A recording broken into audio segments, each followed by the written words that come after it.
একদিন বরাহ ভাবের শ্লোক শুনি, গর্জিয়া মুরারি ঘরে চলিলায়া আপনি। অন্তরে মুরারি গুপ্ত প্রতি বড় প্রেম, হনুমান প্রতি প্রভু রামচন্দ্র যেন।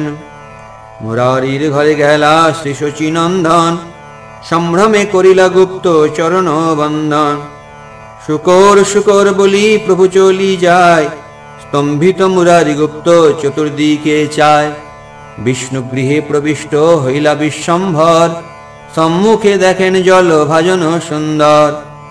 বরাহ আকার প্রভু হইলা সেই ক্ষণে, সানুভাবে গাড়ু প্রভু তুলিলা দর্শনে। গর্জ যজ্ঞ বরাহ প্রকাশে খুর চারি, প্রভু বলে মোর স্তুতি করহ মুরারি। স্তব্ধ হইলা মুরারি অপূর্ব দর্শনে, কি বলিবে মুরারি না আইসে বদনে। প্রভু বলে বলো বলো কিছু ভয় নাই,